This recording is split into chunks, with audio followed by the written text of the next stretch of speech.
O que eu vejo que está norteando nossos treinamentos, nossas metodologias, é a forma de jogar. Naquele tempo ainda se tinha um futebol mais, se tinha mais espaços dentro do campo, a intensidade do jogo era outra. Então, todo o nosso treinamento daquela época, a gente vem evoluindo e vem adaptando à forma de jogar de hoje, onde não há mais espaços, né, tantos espaços, a intensidade do jogo é totalmente diferente. Então, o que eu vejo é que a gente vem adaptando nossos treinamentos com sessões mais curtas e mais intensas, né? Trabalhos de força, muito trabalho de força, muito trabalho de potência, para que o jogador consiga chegar no espaço, né, naquele tempo, o mais rápido possível, né, e chegar na frente do adversário. Eu vejo assim, hoje, é claro que a gente hoje tem muito mais ferramentas para controle desses treinamentos. Marcadores bioquímicos, distância percorrida, como foi aquela distância percorrida, ele teve tanto X de metros acelerando, X de metros trotando, andando. Então isso aí tudo veio nos auxiliar, né, com essas informações para que a gente conseguisse, para que a gente consiga, na verdade, ter um acompanhamento mais preciso assim de cada jogador, respeitando. É claro que o treinamento, além da individualidade biológica que a gente respeita, a gente também tem esse dado individual do jogador. Então a gente consegue comparar ele com ele mesmo. Né? Então, em cima disso aí, a gente vai fracionando os treinamentos deles. Jogadores com mais idade, jogadores com menos idade. Então a gente consegue individualizar isso hoje. Eu acredito que antigamente, falar da década de 80, de 70, eles não tinham todas essas informações, não tinha essa gama de informações para poder individualizar esses treinamentos. Sim. Então isso aí para mim foi um grande avanço para a gente, né, que trabalha com um grupo grande de jogadores, conseguiu, né, individualizar os treinos em cima dessas informações. Sim. Então a gente criou padrões para esse jogador, daqui a 36 horas 24 horas de recuperação, 36 horas de recuperação, 48 horas de recuperação.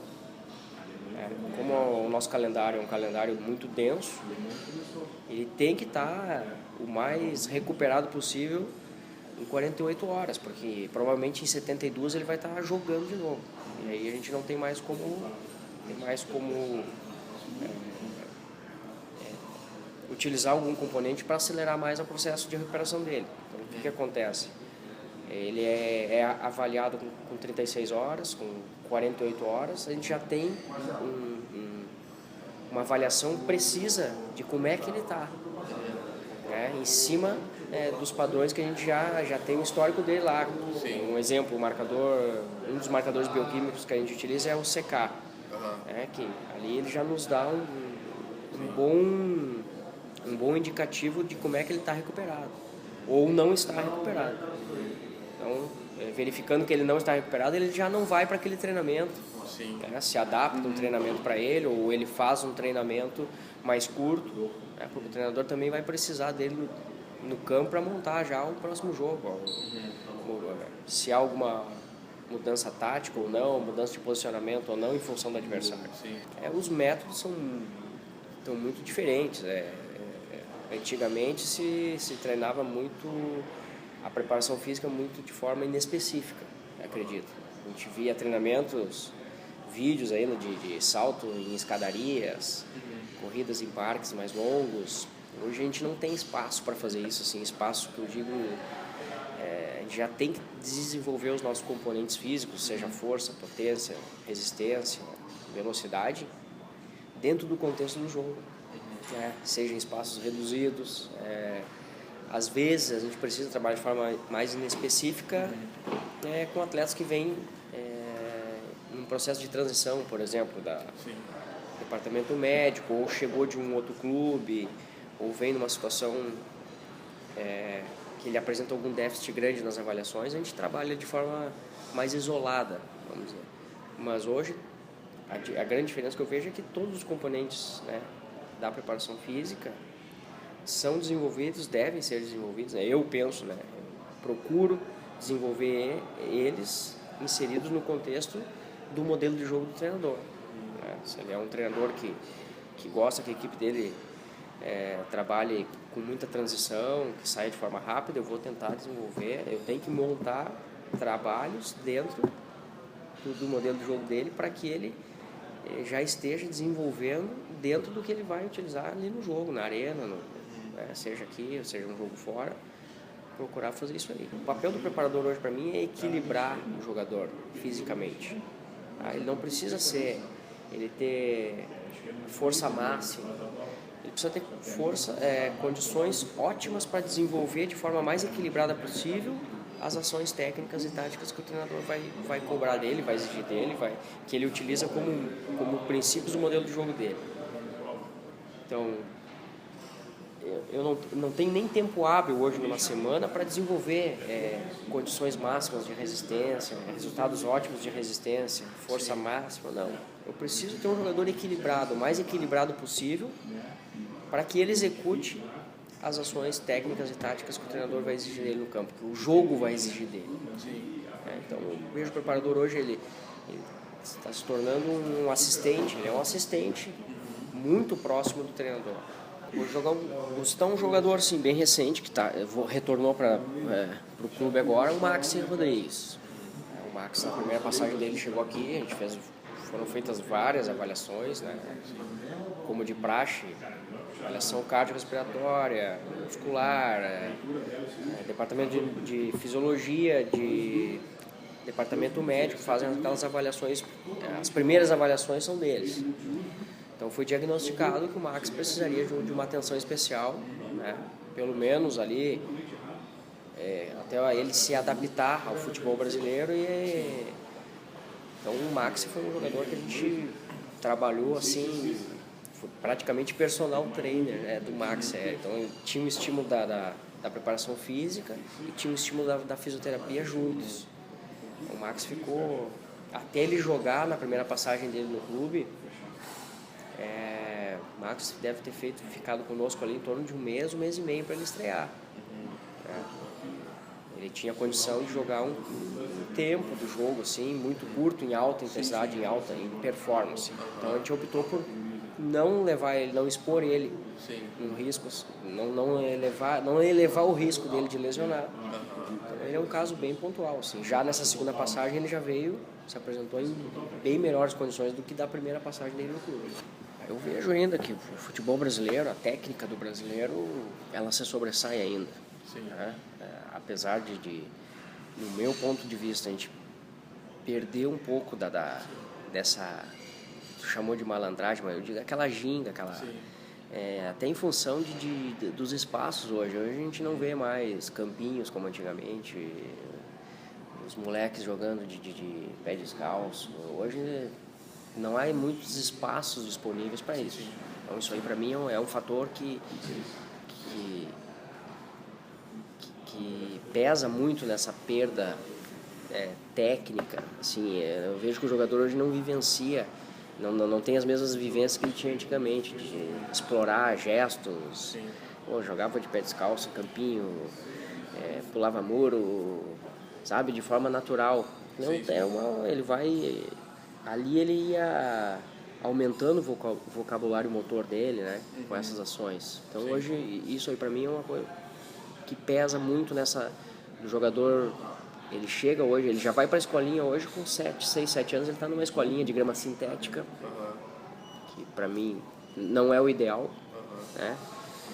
E já começa um processo de treinamento desde 6, 7, 8 anos, com muitas regras, muita cobrança, já desde antigamente eu não via isso, assim, era mais natural esse desenvolvimento, né? E quanto aos treinamentos, a intensidade do futebol europeu, eu acho que isso é muito cultural. O nosso jogador já evoluiu muito e vem evoluindo. Ele ele não tem mais hoje para onde correr. Se o jogador não entrar num treinamento, o treinamento hoje dura 40, 50, 60 minutos no máximo, uma sessão de treinamento. Sim. Se ele não entrar ali durante esse tempo, ele não ficar em intensidades máximas, ele não vai conseguir lá no jogo. É o que a gente fala para eles, a gente não se treina de uma forma e não se joga de outra. Tem que procurar já treinar em intensidades próximas do que ele vai enfrentar no jogo. Porque ele vai ter oponentes ali querendo vencer o jogo, querendo bloquear a ação dele. Então eu acho que é muito cultural essa questão de o jogador precisa, o brasileiro precisa entender que não há mais espaço hoje para ti no treino tu executar, por exemplo, um campo reduzido de uma forma e no jogo ser de outra, porque o jogo é um campo reduzido, são ações em campos reduzidos. Se tu olhar um jogo lá de cima, tu tem 70, 80% dos jogadores num espaço reduzido de campo. Então ele é um grande espaço, mas o jogo se dá em espaços reduzidos, em transição de alta intensidade, seja ofensiva, seja defensiva. Eu tive o prazer e a grande oportunidade, cara, de trabalhar aí com grandes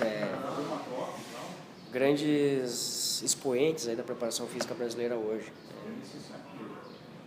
Desde o Flavinho de Oliveira, que me ajudou no início, foi o meu primeiro preparador físico que eu tive contato aqui no profissional. Hoje o Flavinho, se não me engano, está no Japão. E depois trabalhei com paixão em duas oportunidades diferentes.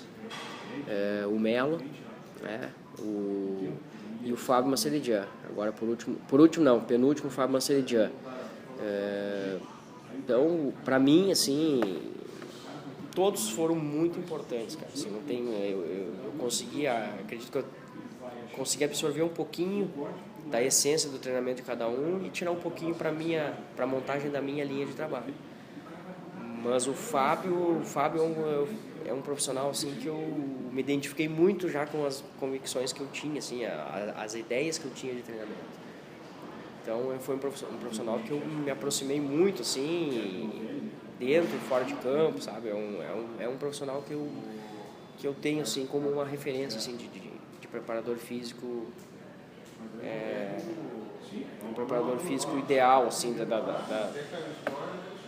dos dias de hoje de preparação física, né? A forma de lidar no vestiário, a forma de relacionamento, né? Com comissão técnica, com o clube em geral, né? Direção, comissão técnica, jogadores, vestiário, interno do vestiário. Então, o Fábio é uma referência assim que eu tenho bem forte assim na minha linha de trabalho. Isso influenciou bastante assim na minha linha de trabalho. É fundamental para mim, porque às vezes tu tem o conhecimento, tu tem o trabalho, tu sabe o que precisa ser feito, mas se tu não tiver um bom relacionamento, uma forma assim, uma forma clara de tratar com os jogadores, uma forma, além da forma, claro, didática de desenvolver o trabalho, né? Tu começar de exercício mais simples para mais complexo, né? Tu saber fazer essa progressão.